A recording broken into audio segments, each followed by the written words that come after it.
Ever wonder why some project managers seem to effortlessly navigate office politics, perform under pressure, lead teams they do not directly manage, and of course, constantly deliver results, even when everything is going wrong? I'm not going to sugarcoat this for you, family. It's not easy, but it's not hard. Whether you're just starting out or you're a seasoned project manager looking to level up, these insights will transform the way you approach people on your project teams, as well as your stakeholders. And most of all, your overall approach to project management. We're going to jump right in. Point number one, wait a minute. I can't do that without sharing a story with you. Point number one is really about performing under pressure.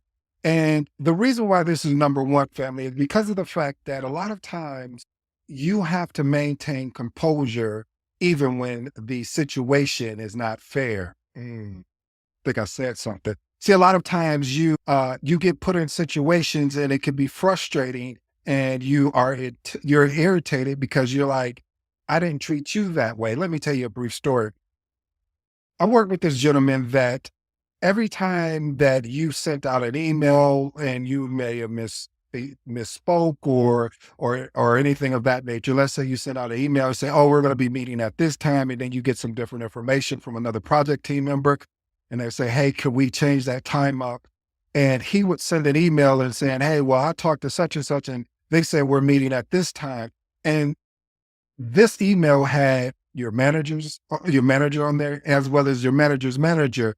And this happens so many different times. And then you ask yourself, and then you talk to the guy and say, "Hey, anytime that you've done anything where you misspoke, I've always told you behind the scenes so you can correct it publicly." And see, this shows me the difference between leadership and manage. What do you mean, ED? I'm so glad you asked, family, because I know I got an intelligent family out there. So I'm going to say what I mean by that. See, leadership is looking to influence and impact, according to John Maxwell. Okay, you don't like that one. Leadership is about understanding that I'm going to make you look good, even though you may have fumbled, stumbled, and maybe even failed.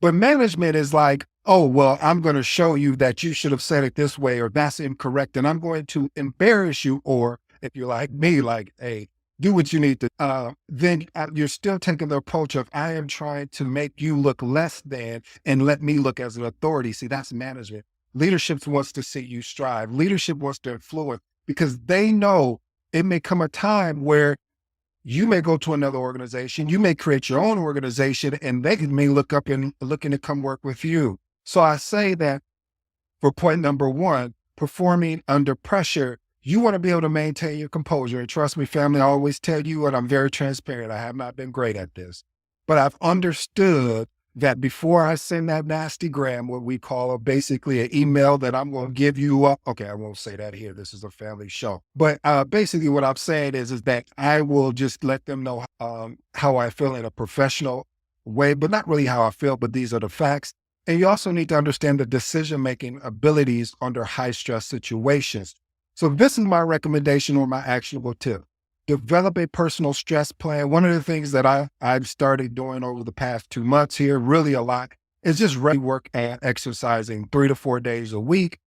And again, you know what I'm going to share with you. Been listening to me for a while. I still haven't got there, so just bear with me, family. But it's mindful techniques, basically meditation. So I'm still working through that piece, but definitely staying committed to the regular exercise, because I find when I'm stressed and I'm frustrated with things that, especially someone like me that really is compassionate and committed to this thing that I hope you fall in love with called project management, it's one of those things where if I let it get to me too much, I will miss out on the opportunity. So for me, regular exercise gives me an opportunity to let some of that stress and frustration off.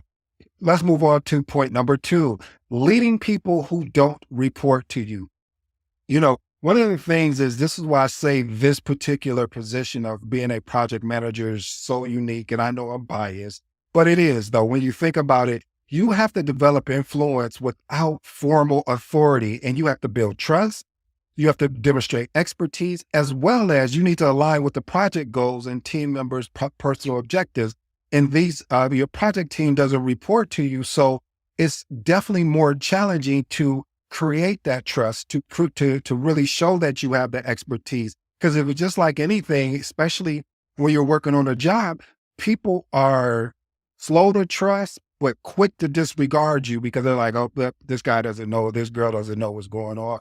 I'm not going to trust them because I seen them, stab somebody else in the back or say something else about somebody else. So it's very important. One of the actionable tips I recommend is create a team charter that outlines shared goals, values, as well as you want to find ways to recognize team members' contributions to build goodwill as well as motivation. Point number 3. I know this is and again, I told you we try to do different things here. I'm talking about real life, pragmatic skills, basically things you could take today and implement today. I'll give you to tonight to think it over, but if you take advantage of it, this will be a game changer. Developing persuasive skills. So when you enhance your ability to influence decision and gain buy-in on your ideas through argumentative, I don't want to say argumentative, I want to say more of like convincing one in an emotional, intelligent way. So let's unpack that. So it looks like, hey, we got 2 options. Either we can go with option A or option B. And this is the effect from option A and option B. But both of these options really suit the project needs. And so that's a way of being persuasive. And it still gives the team authority to make a decision of what direction they want to go in. Also want to recommend, family, and this is something you're starting to see a lot more in my episode. And I'm living what I'm talking about, meaning practice storytelling techniques to make your ideas more compelling as well as memorable. Point number 4, building relationships with project team. Now, one of the biggest things that if there was anything that I could really leave you with today, so you know what I'm about to say, message, if you're new to the episode, anytime that I articulate the word message, that means this is something you want to pay attention to. If you're scrolling right now, stop. If you're doing anything else except listening and paying attention to this episode, this is one of those points you want to pay attention to. Why is that? One of the strengths that has helped me a lot in projects is really building relationships with the project team. And when I say building relationships, I'm going to give you tangible things, meaning when you talk with your team member, you start asking them personal things to build that trust and them knowing, oh, it's not going to be circulated around the whole organization. And I'm not talking about something sensitive. It could be something like, oh, your son is starting high school or your daughter is going to college type thing. And then you hold that information. I used to, until I started really getting good at this, I used to document it on my phone and be like, okay, next time I talk to Rob, I'm going to ask him about, hey, I know your daughter went to school. How's she making that transition? And genuinely mean it, because I do. And this in turn, they go and fight for you. They go to battle. They go to war for you in a sense that you'll never believe. And plus, when you are on those, let's say you're not a technical project manager and then you're in a technical call, that relationship that you build will step up and say, hey, let me explain it. Hey, don't worry about it. I got you. Let me explain this. And they will step in because they know that you have their best interests at heart. So again, family, build real genuine relationships with your project team. Point number 5, delivering bad news effectively. Listen, family, projects are going to have setbacks. They're going to have failures, but you must maintain the trust and focus all of your energy on the solution. If you know what I always talk about here, a lot of times people get so caught up in the problem that they lose vision as well as sight on the actual solution. One of the actual tips that I would recommend is using what we call a sandwich technique. I know you've heard that. Basically is really starting off with the context, what's going on, or what I'd not like to do is start off with some good news. I start off with the good news and then I deliver the bad news. But watch this, family, because this is pivotal. You want to propose a solution. I don't care if it's right. I don't care if it doesn't make sense. It's just that you thinking where others are just so focused on the problem. Say, hey, I would recommend this. And really seem bold and like you really believe in the thing, because if you don't propose a solution, then it's going to look like, oh, we're just always focusing on the solution. I mean, on the problem. And then when you do that, then you want to offer some next steps. Be ready. I always recommend be prepared to have a detailed recovery plan. Point number 6, building personal resilience. Oh, you're going to need this. Developing a mental and emotional fortitude to navigate the challenges of complex projects, as well as working in high stakes environment. One of the things that I would recommend, I actually do something a little bit different. This is my journaling for you guys, but I recommend practicing reflective journaling, to process experiences. And you can really extract a lot of lessons out of there. After you step back when someone says or does something and you take the moment to reflect on it, it's a great opportunity. You're like, wait a minute, they may be 100% wrong, but what did I learn from this? Even if it's learning that, hey, when I get in a position of power that they're in, I'm not going to treat someone else like that. Or if I'm a project team member that is actually that I'm working with, I'm not going to treat them. It could be as simple as that. And then, of course, you know what I'm going to say next, and I always talk about is develop a strong support network of mentors as well as peers, and regularly assess and adjust your work-life balance to prevent burnout. Point number 7, enhancing cross-functional communication. One of the key things of being a project manager is bridging communication gaps between different departments and technical disciplines involved in the project. Sometimes you'll have some people that are super technical, and you have to be able to take that information and condense it down and say, hey, can you just tell me this?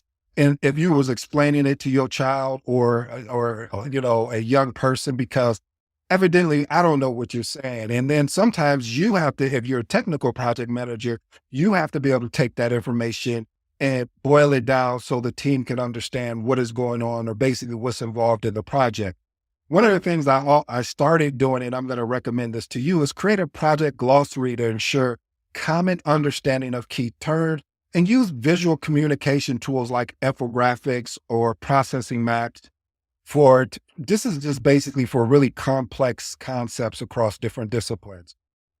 All right, family. Point number 8, propose solutions to failing projects. You know, I always talk about proposing solutions and everything that I talk about and not getting caught up in the problem, but develop and present viable strategies to get a troubled project back on track. Here's an actionable tip. Conduct a thorough root cause analysis. Present multiple options with their pros as well as their cons for each, along with your recommendations, of course, and include in this action items, timelines, and what other resources are going to actually be required to deliver this. Here's my 2 bonuses, and then I'll go into my remarks, family.